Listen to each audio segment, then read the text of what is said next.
It's day 7. It's still cold, so I'm still in trousers, no shorts today. We had to get an Uber in because the bridge was closed last night and we weren't sure we could walk across it. At least the bridge that has the quickest journey. So it looks like we can walk across it, but obviously cars only go one way. So weirdly, it's actually going to be easier for us to walk back tonight because the Uber driver last night really struggled to get back to Indiana because their sat-nav tried to take them over the bridge they couldn't go over. Andy's going to do some viewgraph. We've got half an hour before we start winning the Silidor.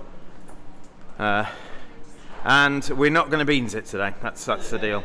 I might explain that to you in more detail, but we had a funny moment last night where that now became a term for messing things up.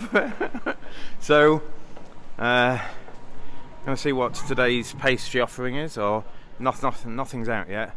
And I still haven't bought a book, so I'm definitely going to buy a book at some point. Silidor Pairs is a 2-day pairs event, a bit like the Platinum we played at the start, but this is going to be significantly easier. Platinum's 3 days, but it's the first pairs we've done since that very first day. And we'll probably be in one of these big open rooms here. So, we'll just show you the size of the room we'll be playing in today. It's going to be this room here.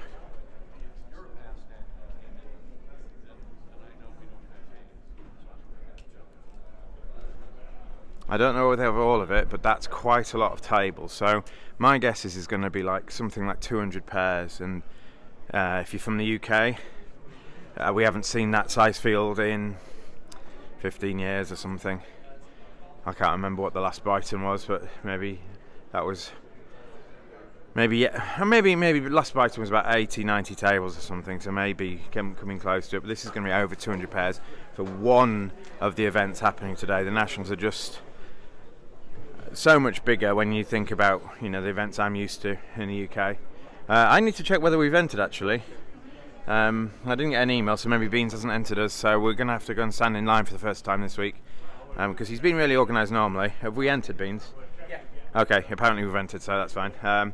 We may or may not be seeded. We got seeded in the Werner Pairs, which did us really bad. We did so badly in the Werner Pairs last time we were seeded. But seeding just means they seed a few players in each section so that the seeds are spread out. And the seeds are people with the most master points. So I don't know why we're seeded. I mean, there must be people with way more points than we have, but we'll take it. It just means we play one fewer seed than a non-seed. So if you consider people with more master points better, then we avoid this. Here's the Vanderbilt.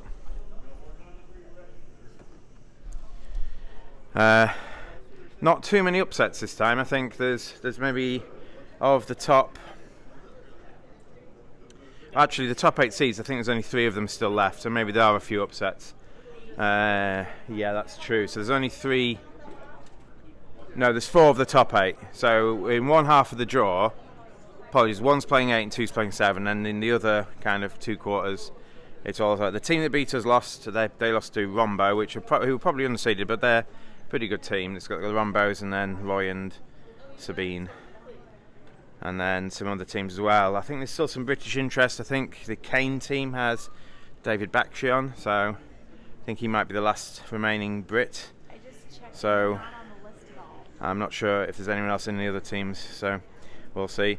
I really like the Vanderbilt. I am probably going to strive, assuming I've got a team that can compete, a team that has a chance at causing an upset, I will probably enter the Vanderbilt Spingold and Soloway every time from now on, I think, as long as I can get in that team. It's frustrating to play well but not have a team that's capable of winning, so I don't really want to enter with teammates who are significantly weaker than we are. But I know, for 3 out of 4 sets we held our own against the world's best, which is pretty good. So, there's D-Lev. Hello. Hello, mate. Hello, mate. That's your best British accent, is it? No, I've got better. Got better? Alright. Could do a Cockney one too. Go on then. He tried, he did okay, and he stopped. I think that's probably good that he stopped. So yeah, for some reason I don't know what's happening. It looks like they're extending the room and they're doing some stuff. There's a guy in a big. Sorry. Okay, sorry. There's a guy in a big thing walking past. And I don't know what they're doing. Maybe because it looks like they're taking some of the partitions out. So maybe they're expecting this whole room to be one event. I remember it was a big event last time. I don't remember it being quite this big. So that's a good sign, I think, that people are trying this. Obviously, it's not a restricted pairs event, and it's the first proper open pairs event that anyone can enter. The platinum's restricted to people with platinum points and so on. So, yeah, we're going to wander around. I'm going to wait for the breakfast is out, so I'm going to get some yogurt and cereal, and we'll be back when we're sat down.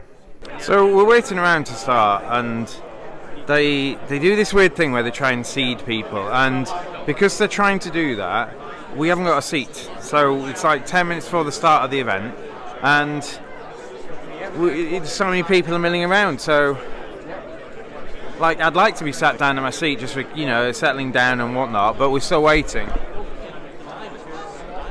There's all the people who've prepaid, and I don't think you can be a seat if you've not prepaid, but basically some of them have been told where to sit, and we're waiting for the final entrance, and once the final entrance is sorted, they're going to filter the seeds to the event, and we may even not be seeded, who knows, but based on people better than us or something. But, like, why are we having to wait until the event starts to know where we're sat?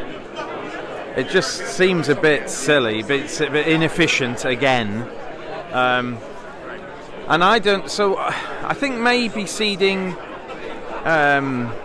day 2. So if you seed day 2 based on day 1 finishes, that seems sensible. But seeding now, I understand you want to give.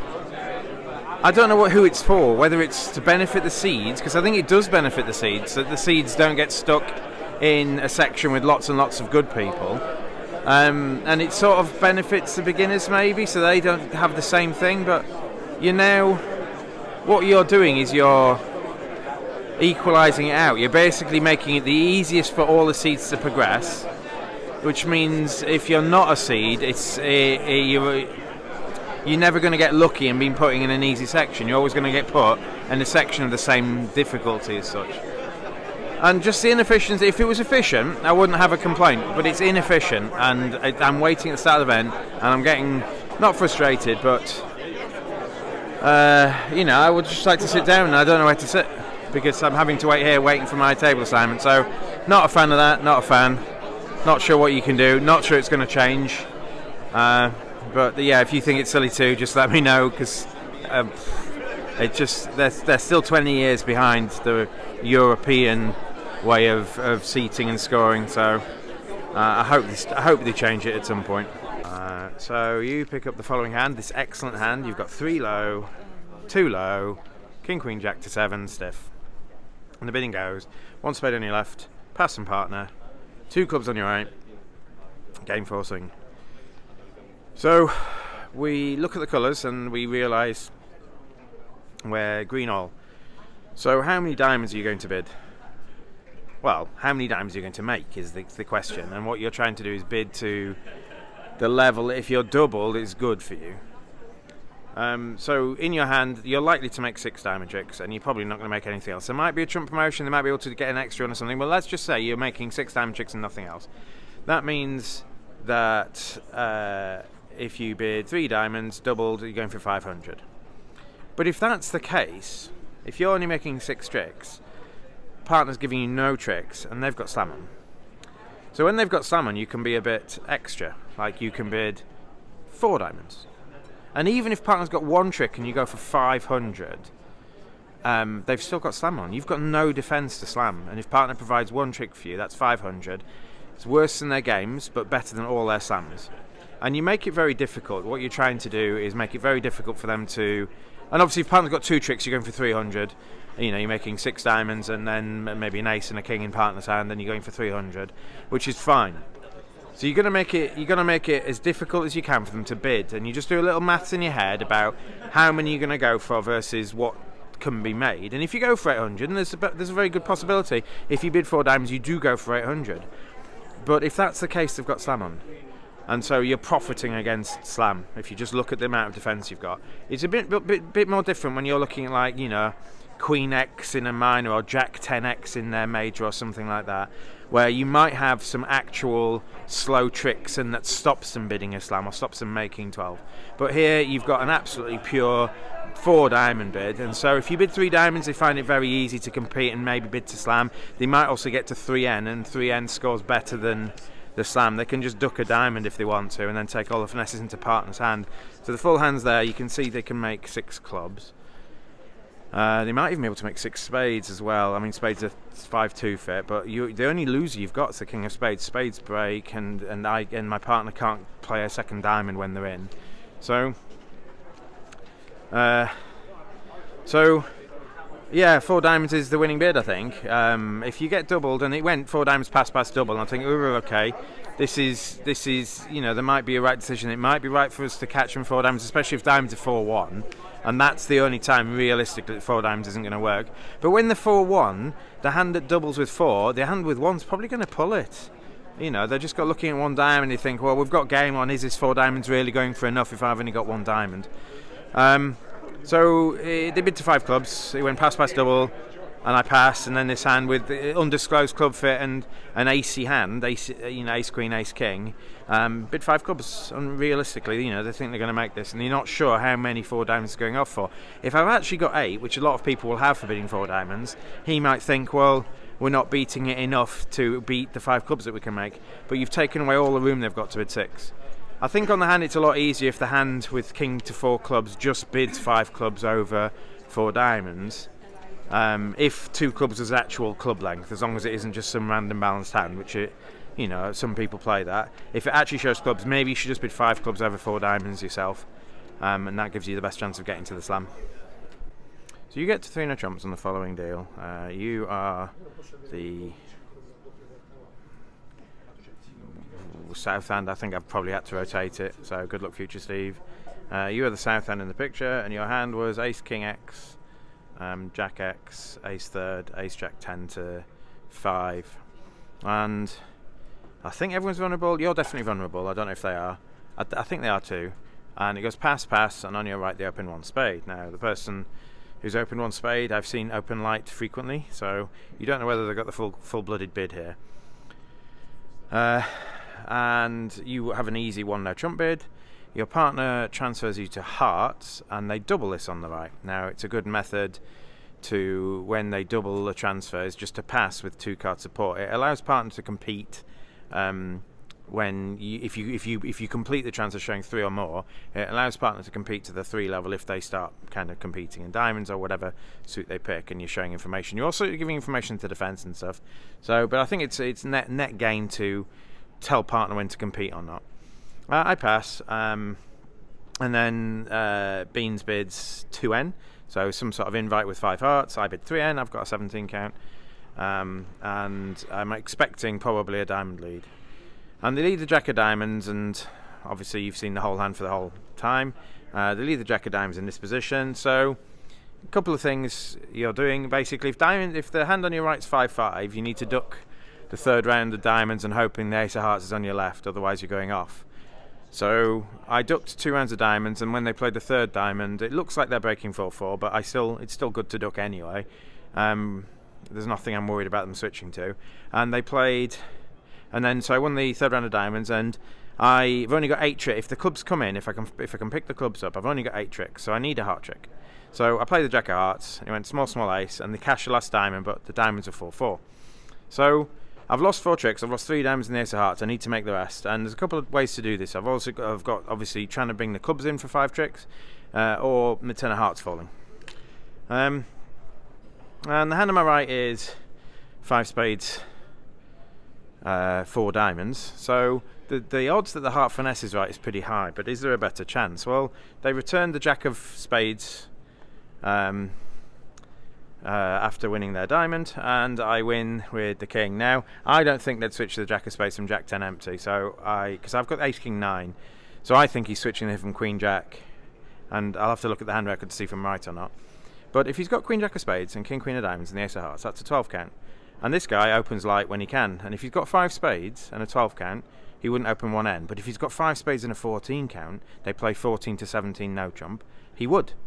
Yeah, 14 plus to 17, but he would do that. He would just open a no trump and 3rd, I've no him. So It tells me he's not got the Queen of Clubs. So I backed my gut and I took a club finesse through the weekend. I played the Jack of Clubs and they played small smoothly. It was pretty smooth, but I'd already decided to run it and the Jack held and clubs were breaking, so I didn't even need to worry about the 10 of hearts. I don't know whether the 10 of hearts was onside or if it's doubleton offside because you got ace 10 doubleton. I don't quite know. I don't know whether they had the Queen of Spades, but I made 9 tricks there, so that feels pretty good. Obviously, if you get the clubs wrong, you're off. Or if the hearts don't come in, you off. So there are a few ways to go off on the hand. You could get the clubs wrong playing through the opening bidder to have the Queen of Clubs, which is not unreasonable. But if you just sit there, count the points, ask what they'd open a no trump and get a right answer, and he's shown up with a lot already, the Ace of Hearts, so at least one spade on and King Queen of Diamonds, that with the Queen of Clubs he might have opened one no trump. So you hold. King third. Some too low. Ace Queen X, Ace 10 fifth. And it goes pass, pass, and the hand on your right bids 1 spade. Now you're favourable, you just have to be bidding on these hands. You just have to bid 2 clubs, I think. You've got the King of Spades, things are well placed. Your Ace Queen of Diamonds is probably in a good spot to be. And although you haven't got 6 clubs or 5 particularly good ones, I mean you've got Ace 10 to 5. You just have to be. You have to be bidding. You have to make sure that if they rest in 2 spades, that your partner can compete to 3 clubs when it's right. So I bid 2 clubs, and it goes 2 hearts on my left, 3 clubs from partner, which is weak. He has stronger ways to show a raise to clubs, and then it goes 3 spades on my right, vulnerable. I pass, and it gets passed out, and you're on lead to 3 spades after you've bid and supported clubs. And you've got a choice of 4 suits. What would you lead? I think there are pros and cons for a lot of them. I think a diamond is just out, so it's between the other 3 suits. You could lead a small spade, being safe. It's probably less likely to give a trick away than anything else you lead. You could lead a heart through dummy suit. Maybe partner's got hearts over dummy, and maybe partner can get in and lead a club through. Or you could lead the Ace of Clubs, playing for partners over the King of Clubs, or the King of Clubs being in dummy and Ace of Clubs being a safe lead. So you have a quick think about the auction, and obviously the hand that's bid 3 spades is likely to have at least 6 spades, and they're unlikely to have heart support, which means they've probably got club length. So I kind of ruled out a club, and I think it's a choice between a heart and a spade, and one of those lets through the contract and one of them doesn't. So I was a bit lucky that I ended up leading a heart here. And you can see the full hand now. When I lead a heart, the Clever's actually got 5 losers. They've got 3 diamonds, which is very difficult for us to find a diamond lead. They've got the Ace of Clubs and they've got the King of Spades. So if I lead the Ace of Clubs, you have to do well to find a diamond switch, maybe.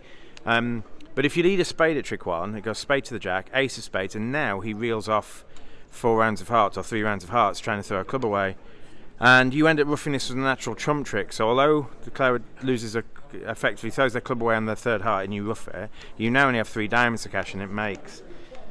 So sometimes these passive trump leads can just give away tempo, and I led a heart. It might be right, it might be wrong. It doesn't feel like the Clever's got much heart length, which means that a heart probably isn't picking up partners like Queen third or something. I don't think enough of the time to make sure it costs. So I led a heart and it worked. The Ace of Clubs lead also works as long as you might need to find a diamond switch. Again, if you lead the Ace of Clubs and play another club, at some point you need to switch to a diamond before your King of Spades is gone. Before your 3rd trump is gone, because your 3rd trump is what is stopping Declarer playing heart, throwing a diamond. So you could lead the Ace of Clubs, which would be fine, but a spade lead will just give the contract. So we didn't give the contract, we took it 1 off for 100, and it felt fine. So this was a hand that Beans played in the first session, and he's got the 7th hand here. He opened a strong no trump. I transferred to spades, and over that east bid 2 spades, which was some sort of Michaels, you'd guess, some sort of like hearts and another. So it looks like from your hand it's going to be hearts and clubs, but we don't quite know. And you decide to bid 3 spades. You've got a maximum no trump, and you've got a 3 card spades, but Ace, Jack, X of spades. And this goes pass, pass, pass. But West's pass was fairly slow. So West has got something to think about. We don't know what necessarily, but you've got to think that West had a decision to make here. So they lead a heart, and they have a 9 card heart fit. So maybe West has got some hearts and was thinking about bidding 4 hearts, or maybe West has got 4 or 5 spades and they were thinking about doubling 3 spades. We don't quite know yet. what the situation is. But they've led the 2 of hearts, playing 3rd and 5th, so it looks like hearts are 6-3 if that's a true card. And Matt was trying to make this. So the way it went is he threw a club on this and one in hand. And he's potentially worried about there might be a diamond ruff. Potentially East might be short in diamonds. So what he did at trick 2 was he played a spade to dummy for 2 reasons. To take away maybe a trump or 2 that East might have to rough diamond, possibly. If East is like 6-5. East could be 1-6, 1-5 or something like that, and this takes away East's trump, if that is the case. And the second reason he played a spade to the king is he's going to try and play a club to his king. He thinks that obviously East looks like East has got hearts and clubs, and so obviously it looks like the ace of clubs is going to be on side. So it goes club, small, king, and West had the ace of clubs, and West also had the queen of clubs. So West cashes those, and so now we've just got to avoid losing 2 spades and a diamond. It looks like the chances that the queen of spades is offside is pretty high, so we've got to make sure that we don't lose to 2 spades when spades are initially 4-1.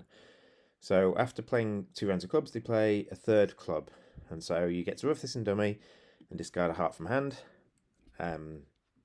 They gave you rough and discard. It doesn't really get rid of a loser, because you can sort of rough all your hearts anyway, and all your diamonds are good, and you could throw your heart on the long diamond if you can get to them. But obviously they're making you rough, and maybe you start to run out of trumps or something like that. So what Beans did, he played diamond to the king and ace, and they played a heart back, so he roughed.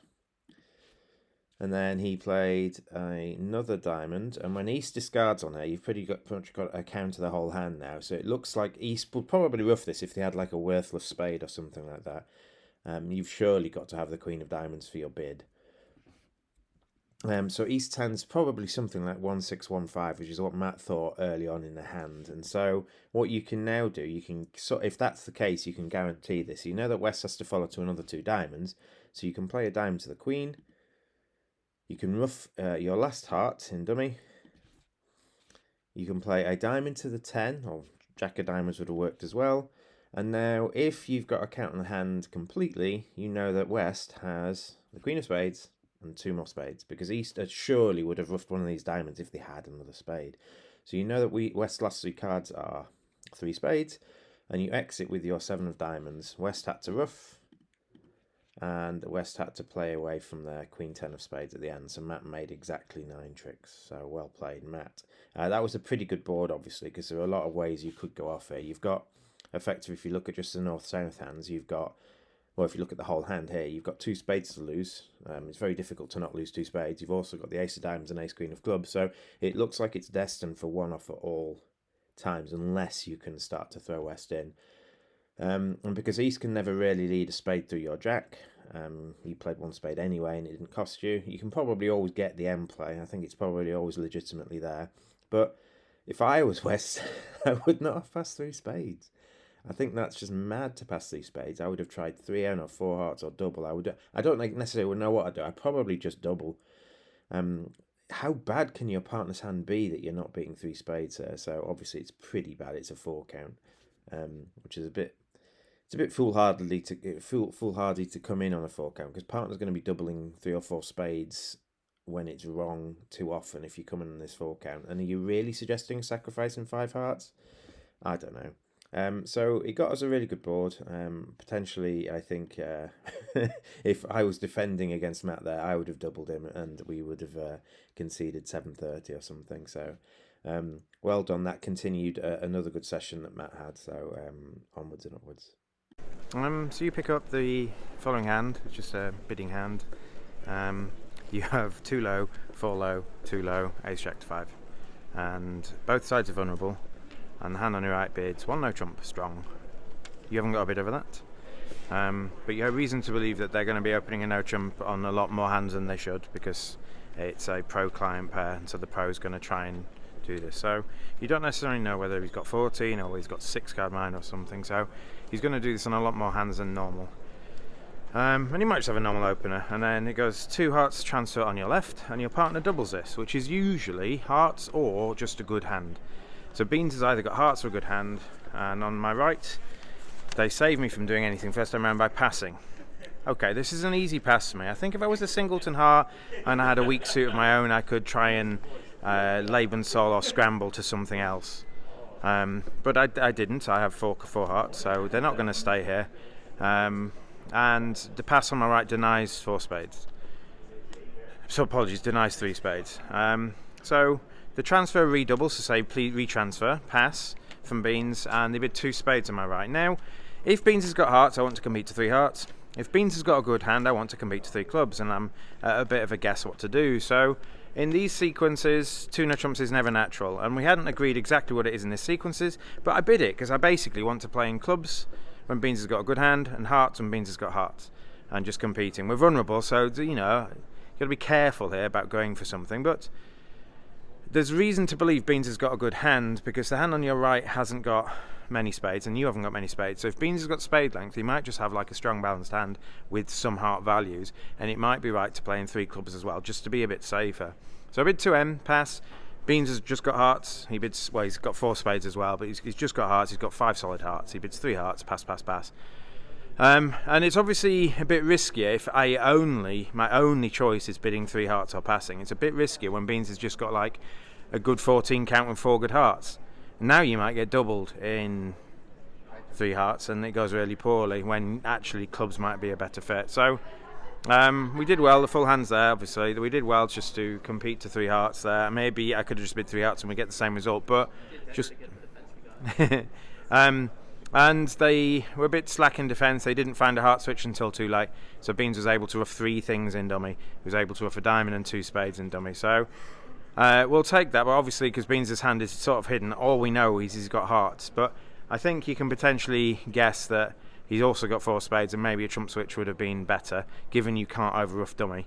That feels like the right thing to do on the hand, but we take it, and just competing 3 hearts on my 5 count is pretty good. I'm not sure if I pass whether Matt's got another bid over 2 spades. He's going to shake his head. Have you got another bid if he got 2 spades pass?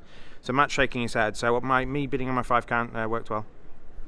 So I think we're doing all right. We're going to the last round now. Beans has played really well. I've dropped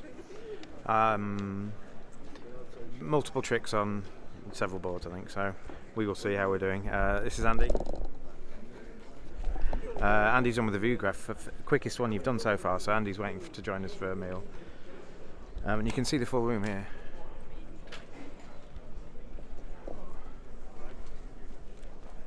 That's one event. It's a 2-day event. Really impressed with the numbers. Given we're in Kentucky, like we're not in like one of the big cities where people want to visit. We're in Kentucky and people are all here for bridge, and this is one event going on at the moment. There's other events going on too. A really good sign for bridge, I think. So I'll let you know what score we get going into lunch. So we're done now. We're going for lunch, and we got 54%, and I don't know where we're in section wise, place wise. I think that's probably about far. I think Matt's played at 60% and I've played about 48%, and we've averaged to 54. So well played, Matt, for carrying me today. Thanks. Not that Matt, he probably didn't carry anyone today. What did you score? 47. Okay. Beans, can you get one for Matt, please, as well? We're going for Jimmy John's, I think. We're going to try a different sandwich place to Potbelly's, and we're going to rate them. But Andy and I think we're going to like Potbelly better. So we actually have about 50%. We went out for lunch, and then we got the results where all the fields were counted, and not just ours. And our 54% went down to 50 when merged with other fields, which means our East-Wests did worse than the whole field. When the unfortunate thing with that is that Matt and John's score also went down as well, so they've got a lot more to do. We just need another average session to qualify, but we want to get a better one. We want a good carryover. So the very first stand I pick up was this one. You pick up. I'll wander away so people can't hear me. You pick up. Thank you. Yeah, King Queen Jack to 5, Stingleton, King Queen 10x, Ace Jack 1. So it's a 16 count, and you're vulnerable. I think you're second to speak. And so they go pass on your right, and you open a spade. You've got 5 of them, 5 good spades. Pass, your partner bids 1 no trump, and we play that as semi-forcing. So with the bad weak no trumps on my hand, I can pass. But here I've got a pretty good hand, but not enough to gain force or anything. I just bid 2 diamonds. Over this, my partner bids 3 clubs, vulnerable. And we play 1 spade, 3 clubs originally as an invite. So your choices are, I mean, you're not going to bid 3N, I don't think. You need a very specific thing. Maybe I could have chanced 3N actually, but I didn't think of that at the time. The problem with 3N, you can't really invite 3N, because partner hasn't promised hearts. You could bid 3N and hope partner has a heart stop, but 3 hearts would just be some sort of like Jack third or Queen X or something, looking for 3N. And I've got a singleton, so your choices are to pass 3 clubs, and it is match points. There's no need to get to these thin games, or invite to 5 clubs. And one of the times when you should be inviting, there's a couple of things to think about. Number 1, could 4 clubs go off? And number 2, what sort of hand are you expecting partner to accept the game trail, and how likely is that? So what hand do you need partner to have to make game? Well, you've got 1 spade loser, 1 diamond loser, 1 heart loser, and clubs. I don't know how many club losers you think you have, but partner's probably not going to have 6 small clubs. Partner will have a club honor. So my guess is that partner, what sort of hands do you need partner to have? If partner's got 7 clubs, you just need him to have an ace. If partner's got 6 clubs, you need him to have king to 6 clubs and an ace. And that's not much. And when he doesn't have that, he's not accepting the game try. So the 2 questions you ask yourselves is, are the hands where partner can bid and make 5? Yes, easily. King to 6 and an ace. That's all they need. And it doesn't matter which suit the ace is in from your hand. And then the second one is, could 4 clubs be going off? Not really. You've only got 3 outside losers outside a club, so it only goes off when partner's going to lose a club and then 3 aces. Now, how often is that going to happen? How often is partner going to have a 3 club bid here where he doesn't have an ace or, at least a king club? So it might be that you want a club finesse to get to make 10. But obviously bidding a game here is pretty good. I invited, partner bid game. Partner did have king 10-9 to 6 and the ace of hearts. So they led a club of trick 1, picks up the queen, so he didn't know club guess, which is pretty good. And then he just made 11 tricks. He just lost 2 red aces and ace of spades, ace of diamonds, and made 11. So that felt pretty good. I don't know how good it's going to be. 3N obviously makes if you... Oh, does it make? Oh, actually, I haven't thought about this. They might be able to lead a heart, and because you have to knock out the ace of spades and the ace of diamonds, or at least one of them, they might be able to, depending on where the aces are. I think one of the aces are split, so they will be able to attack hearts. So I think 3N can be beaten on a heart lead trick 1, which is probably what they're going to lead. So feels like a good start, and the second board was decent as well. We play penalty doubles of a strong no trump, and I think that is anti-field. It's come up 3 times in the last 2 days alone where we've whacked them in no trump, and sometimes they wriggle, sometimes whatever, but more and more people are opening no trumps on 14s with 6 card minors and this and that and the other, and if you have this balanced strongish hand, you kind of let them steal it off you when you've got a better hand than them, and there's not much you can do. So I'm a big believer of penalty doubles and no trumps. I understand maybe from frequency point of view it doesn't work as much. But anyway, we just had a board against a pair. A pair we played in the Vanderbilt actually. I had King Queen X, Ace Queen 10X, King third, Queen 10 third, and the open 1 no trump on my right. I double it. Partner's going to pull it with a bad hand and 5 card suit or something, The only thing I'd say against the hand is I haven't got a good lead. I don't really want to lead any of my suits, so that's the downside. But like, if we get 200, we just win the board. We just against the field. If everyone else is in 1N 1 off and we double it and get 2 off, we win the board. And it allows partner to maybe, with something like Queen to 6 diamonds or something, compete in diamonds, knowing I've got values for him and we're not going to go overboard. So I whacked no trump, it goes pass, and then the opening no trump bidder pulls to 2 spades. I'm like, well, okay, we're playing takeout doubles now. So I pass. I haven't got a takeout double. And Matt protects with a takeout double. I'm like, all right, well, all my honours are well placed. Even if Matt's got a singleton spade, I like to think I've got King Queen of spades, Ace Queen of hearts, King of diamonds, plus whatever Matt's got is for his double. So I passed it, took it for 800. I don't know what the top players are playing, about whether they're playing penalty doubles or no trump, but I'm glad I do. I like it. And if it is anti-field, it's anti-field, but I like it. I mean, I play Akon most of the time, and that's anti-field nowadays.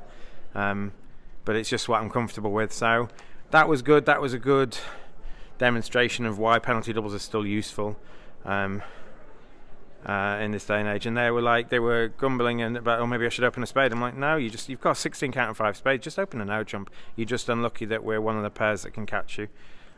So feels pretty good. We're on a much, much better run now than we were in the first half. We're like 10 or 12 boards in. We've done way better. We must be over 60% for this session alone, I think. I don't know the exact amount. I think maybe there's been one mistake, I think, between the two of us, which feels really good. It feels really good when you're not necessarily, I don't think we're in the zone, we're just playing well. So we hope it continues. So we're done. I punted one where I'm in 2 hearts doubled, and I should go one off. There's a squeeze for one off, and I miss it. I miscounted the hearts. I thought there was still a heart, so they got a rough each, and I forgot. I thought one still had a heart left, so I couldn't afford to overtake it. Well, anyway, it doesn't matter. A bit annoyed at myself. I like squeezes, and I went for 800 instead of 200, but 200's probably still a bottom, so what can you do? We finished with about 54%. We felt we'd done better than that. Go on. If you need to get hand records. Have you got mine? No, you. Okay, you give me some. So, we felt we'd done better than 54. I thought we were hovering closer to about 59 maybe, but last time our percentage was off because we were in a weak section. Maybe this time we're in a stronger section, and our percentage goes up a bit. So we've qualified for day 2. Our carryover won't be great. There'll be people with much better carryovers than us. So in terms of winning the whole event, it's going to be an uphill struggle. We'll try and do what we can. Last year you came 12th or 10th, Matt? Last year? So Matt came 12th in this last year overall. So that's the target to beat. If we can do that, we've done Aimer proud.